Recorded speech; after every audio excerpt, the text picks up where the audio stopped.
From WFSB, this is an Eyewitness News Update.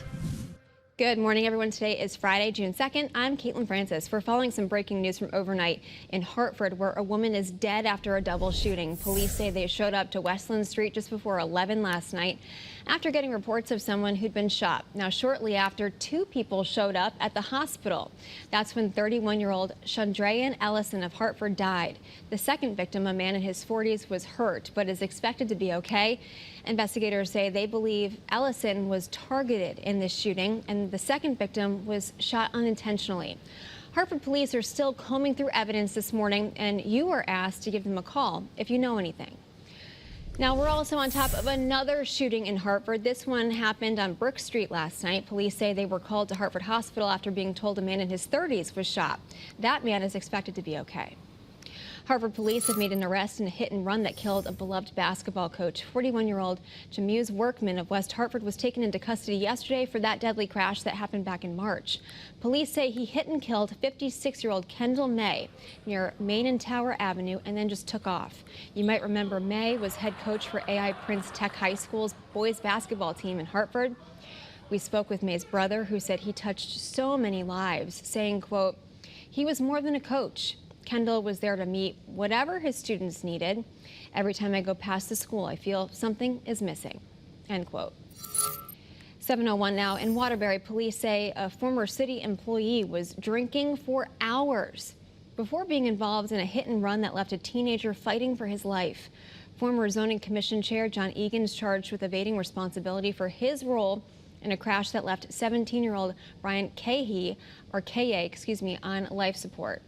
The arrest warrant says Egan paid for 14 drinks between 2:30 and 10 p.m. last Thursday. Then police say Egan had two more drinks at another bar before leaving and hitting the teen on West Main Street. We're told police did not initially charge Egan with DUI because there wasn't enough probable cause without a field sobriety test.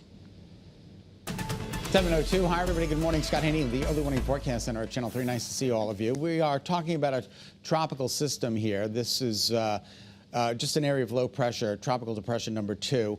And it's going to move to the south. This is in the Gulf of Mexico, moving to the south. But you might hear a little talk about a tropical storm forming. It doesn't look like that's going to take place. It looks like it's going to remain a depression. We'll certainly keep you posted. Just wanted to quickly get that out of the way.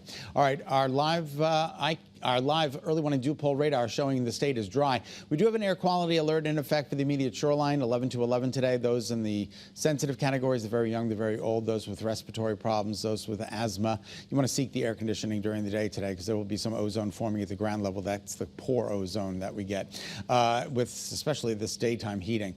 9 today is this UV index. That comes until scattered showers and thunderstorms roll through. That's this afternoon. But in the meantime, if you're on the beach today, you want to keep your eyes to the skies and your ears open, because if you see or, if you hear thunder or see lightning, you want to make sure that you head indoors, okay? You want to make sure you have a safe haven to get to, because this afternoon we are expecting some storms.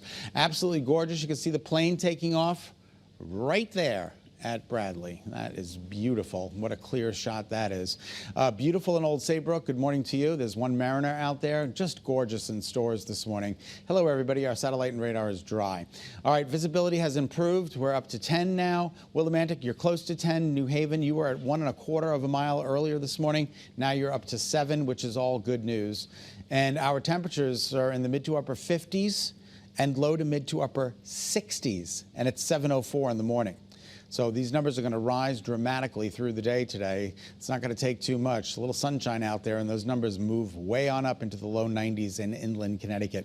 We're up anywhere from 7, 5, 3, 5, 7, 10 degrees warmer than yesterday. And yesterday we were up from the day before. The winds are calm out there, and they should remain fairly calm during the day today. With the exception of embedded thunderstorms, there could be some gusty winds and maybe even a little small hail.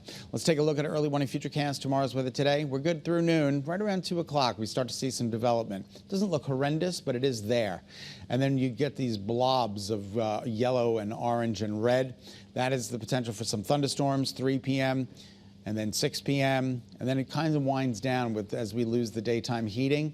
Tomorrow, I think we'll start off with a scattered shower in the morning, very isolated in nature, and then we are expecting mostly cloudy skies, maybe some partial clearing late in the day.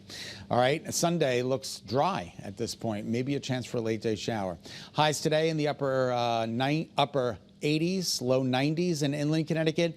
Right around 80 degrees for the immediate shoreline, and then your 7-day forecast, dramatic drop in temperature, almost 30 degrees cooler tomorrow, breezy as well. That breeze will make it feel even cooler.